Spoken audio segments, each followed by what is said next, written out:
Pada saat kondisi mendadak, para pengendara mobil memerlukan waktu yang berbeda-beda untuk dapat bereaksi untuk menginjak rem mobil. Jarak yang diperlukan hingga terjadi reaksi menginjak rem disebut sebagai jarak reaksi. Tabel berikut ini memberikan informasi mengenai jarak reaksi dari mobil yang melaju dengan kecepatan yang berbeda-beda.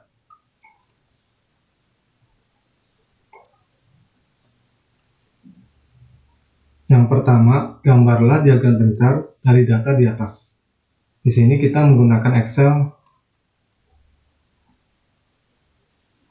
Kecepatan kita jadikan sebagai sumbu X, dan jarak reaksi kita jadikan sumbu Y. Nah, kemudian datanya kita blok, insert, scatter. Seperti ini diagram bencarnya. Kemudian kita beri nama sumbu-sumbunya. Untuk sumbu X,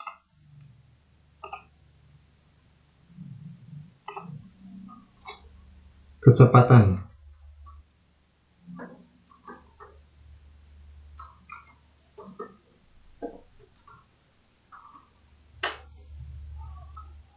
Kemudian sumbu Y,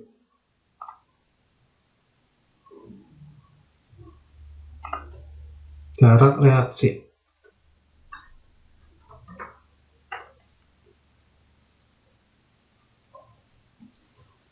Jadi seperti ini diagram bencarnya. Yang B, apakah diagram bencarnya memberikan indikasi bahwa ada hubungan linear antara kecepatan dengan jarak reaksi? Kita lihat diagram bencarnya. Ini polanya naik, linear naik. Jadi ada indikasi hubungan linear antara kecepatan dengan jarak reaksi. Jadi yang B jawabannya ada. Ada hubungan linear antara kecepatan dengan jarak reaksi. Kemudian yang C, tentukan persamaan garis regresinya.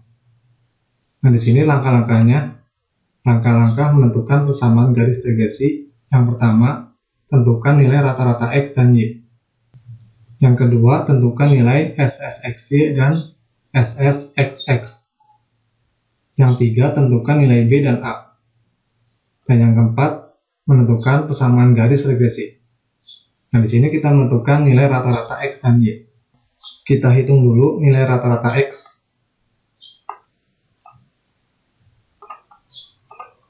(45). Kemudian nilai rata-rata Y 9,266. Jadi di sini nilai rata-rata X sama dengan 45 dan nilai rata-rata Y sama dengan 9,266. Kemudian kita menentukan SSXY dan SSXX dengan menggunakan rumus SSXY sama dengan sigma XY dikurang sigma X dikali sigma Y dibagi N. Sedangkan rumus SSXX sama dengan sigma X kuadrat dikurang sigma X kuadrat dibagi N. Jadi di sini kita tentukan dulu sigma XY, lalu sigma X, sigma Y, sigma X kuadrat, dan sigma X kuadrat. Caranya, tabel ini kita perpanjang. Yang ini X kuadrat, dan yang ini XY, atau X dikali Y. Lalu kita hitung X kuadrat dan XY. Kita hitung dulu X kuadrat. 20 kuadrat. 20 kuadrat sama dengan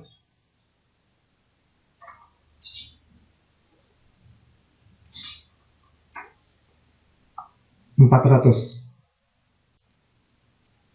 Kemudian 30 kuadrat sama dengan 900. Nilai selanjutnya seperti ini. 1600, 2500, 3600, 4900. Lalu kita hitung nilai XY. X dikali Y. 20 dikali 4,1. Hasilnya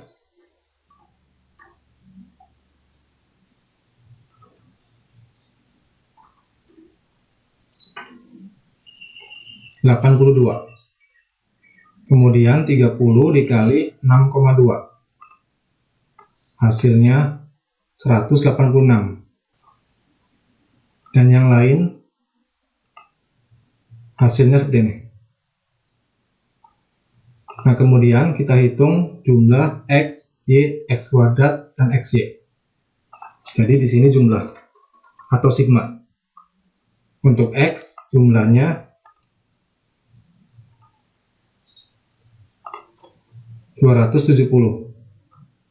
Lalu yang Y jumlahnya 55,6. X kuadrat jumlahnya 13.900. Dan XY jumlahnya 2.864. Ini adalah nilai yang sudah dihitung.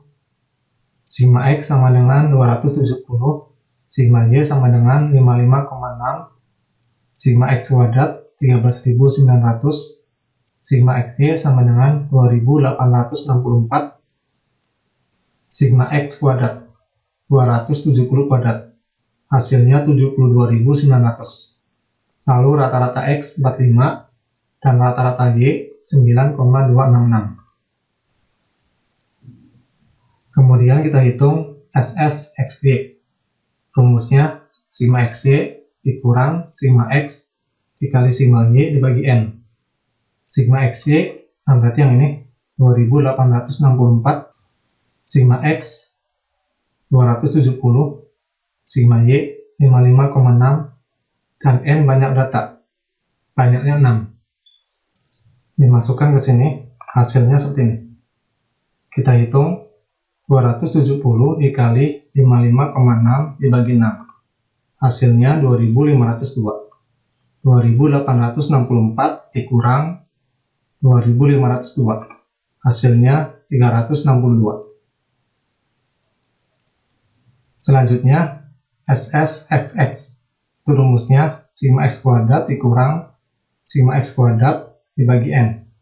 Sigma X kuadrat, nah berarti yang ini 13.900. Sigma X kuadrat, nah berarti yang ini 72.900. N-nya 6. Dimasukkan, hasilnya seperti ini.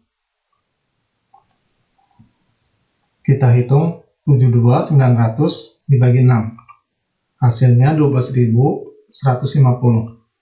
13.900 dikurang 12.150.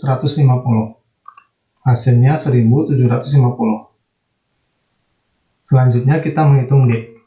Rumusnya B sama dengan SSXY dibagi SSXX.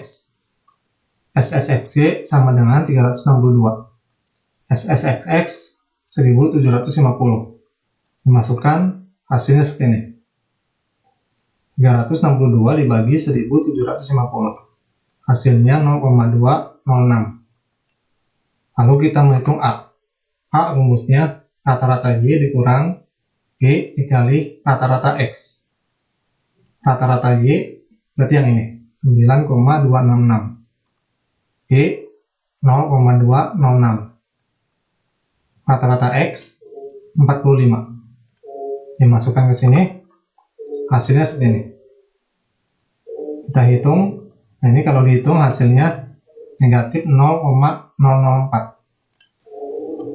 Selanjutnya kita menentukan persamaan garis regresi. Rumusnya D topi sama dengan A ditambah BX. A besarnya negatif 0,004. B 0,206. Jadi persamaan regresinya negatif 0,004 ditambah 0,206x.